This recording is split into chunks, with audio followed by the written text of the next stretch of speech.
Radio 107.7, New Britain, Hartford, The Edge. I'm here with Rich the Kid.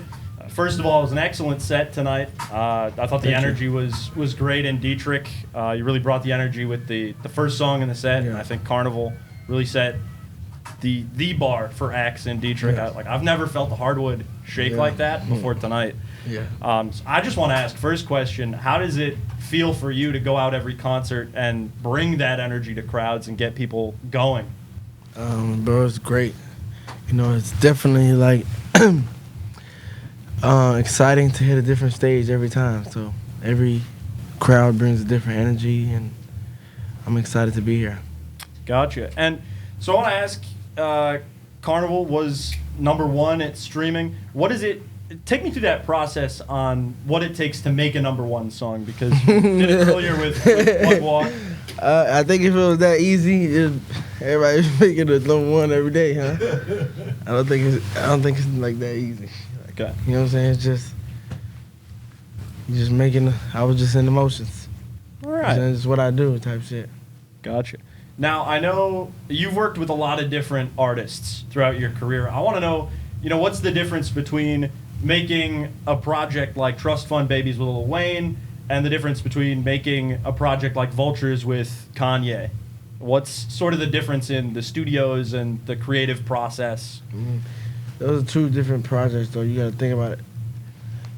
Vultures is Ye's project, and Trust Fund Baby was actually my album. So it's very different.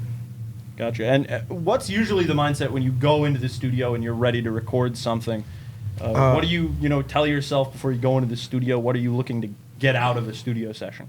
Definitely just elevating the sound on everything, just making the level high.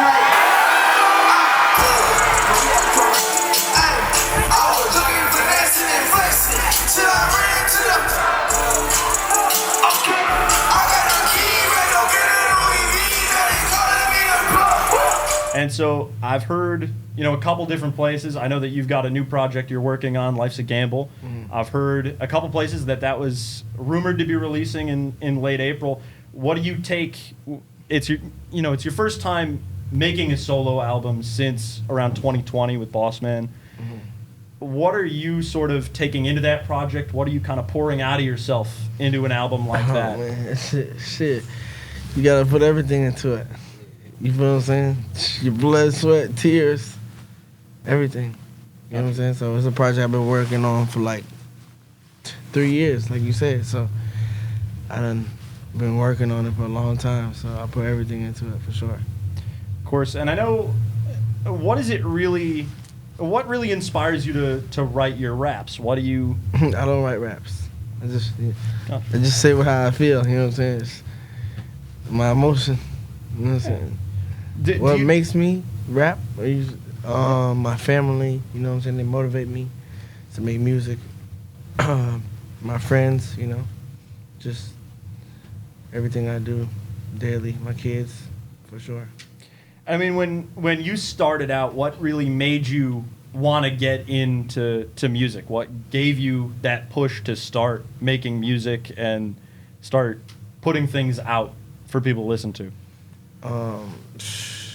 I was getting locked up for doing stupid shit all the time.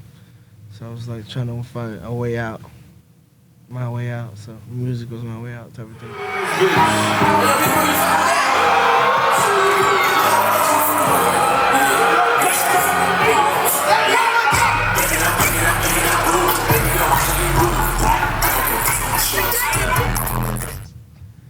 So how much would you say was more of a grind to get to where you are now? I know you say, you're putting everything into these projects.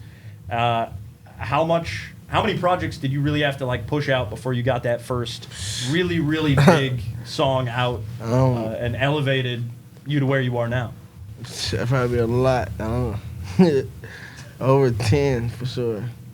Mixtapes and all type of shit. So, yeah. How would you get your name out, to records and other places and producers? How did I? Yeah. Man, I started off going to fucking clubs and giving out my CD. So I gotta go to DJ and be like, yo, play my song. Yeah. And that's pretty much how I started off like that. Gotcha. And I mean, how long did that take before you really found, the right crowd or the right person where you ended up giving a mixtape or a song to that really landed like a first deal? Many, many years. A lot of boxes of CDs, man. Many years of work, hard work, you know what I'm saying? Gotcha. And how did you, produce those songs? Was it like a home studio? Did you have friends that were producing? Oh, man, I was doing crazy shit. I had broke into some cars and shit, and I was taking what I got from the cars, and I brought it to the dude who had the studio, and he traded me for studio time type shit. Wow. I mean, that's definitely interesting. I don't think I've ever heard that before. But that's crazy. You're right. Yeah, well, had to get it done.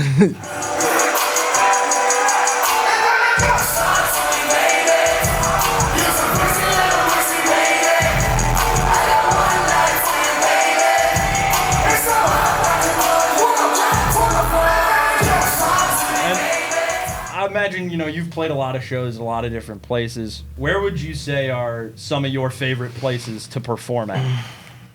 Do you like performing at colleges? Do you like performing at major arenas? Do you like performing at festivals? What seems to fit you the best? I would have to say I like performing colleges, of course, overseas, hometown, Germany, Paris, Italy. I mean, I like performing in a lot of places, bro. Do you got a favorite spot in Europe that you've performed at? Nah. Everywhere brings a different energy, you know what I'm saying? So I can't put a point on it right now.